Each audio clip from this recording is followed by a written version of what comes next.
அஸ்ஸலாமு அலைக்கும் வரஹ்மத்துல்லாஹி வபரகாத்துஹு. இந்த பதிவு எமது நாட்டு ஜனாதிபதிக்கும் அரசு உத்தியோகத்திற்குமான ஒரு பதிவாக அமைந்திருக்கும்.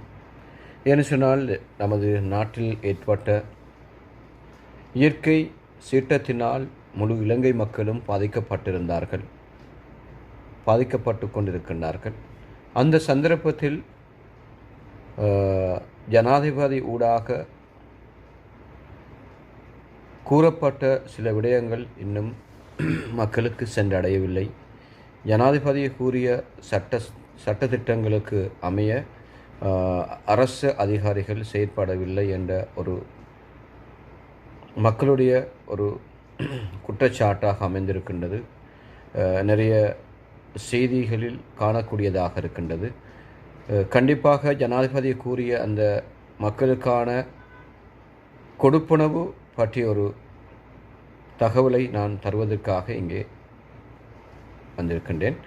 ஏன்னு சொன்னால், முழுவதாக இலங்கை மக்கள் பாதிக்கப்பட்ட அனைத்து மாவட்டங்களிலும் பெரும்பாலான மக்கள் பாதிக்கப்பட்டிருக்கின்றார்கள். அந்த சந்தர்ப்பத்தில் ஜனாதிபதியின் கொடுப்பனவு சில இடங்களில் இன்னும் கொடுக்கப்படவில்லை. சில அதிகாரிகளின் ஒரு அசமந்த போக்கினால் தான் இது ஏற்படுகின்றதோ என்று கவலை அளிக்கின்றது. ஏனென்று சொன்னால், இந்த சீற்றத்தினால் பாதிக்கப்பட்டது முழு மக்களும் தான். அதில் மிகவும் பாதிக்கப்பட்டவர்கள் அன்றாட தொழிலுக்காக, கடலுக்காக, சிறு தொழில் செய்கின்ற, அன்றாடம் குடும்பத்தை கவனிக்கக்கூடிய, அன்று சென்றால்தான் குடும்பத்தின் அந்த வயிறு நிறையும், குடும்பத்துக்கு உணவு அவர் மூலமாகத்தான் அந்த உணவு அன்றைய நாள் அவர்களுக்கு பசியாற முடியும் என்று இருக்கின்றவர்கள் தான் கடுமையாக பாதிக்கப்பட்டார்கள் என்பது 100க்கு 100 உண்மையாக இருக்கின்றது.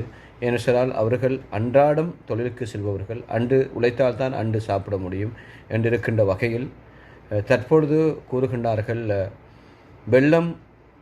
வீட்டுக்குள் வெள்ளம் புகுந்தவர்களுக்கு மட்டுமே அரசாங்கத்துடைய கொடுப்பனவு என்ற ஒரு சர்ச்சை எழும்பியிருக்கின்றது. கண்டிப்பாக இதனை ஜனாதிபதி உன்னிப்பாக நீங்கள் கூறியது போன்று இலங்கையில் அனைத்து மக்களும் தான் பாதிக்கப்பட்டிருக்கின்றார்கள். அவர்களுக்கான கொடுப்பனவு கண்டிப்பாக எல்லோருக்கும் கொடுக்கப்பட வேண்டும். ஏனென்று சொன்னால், இதுவரைக்கும் வேலைக்கு செல்லாமல் இருக்கின்றார்கள்.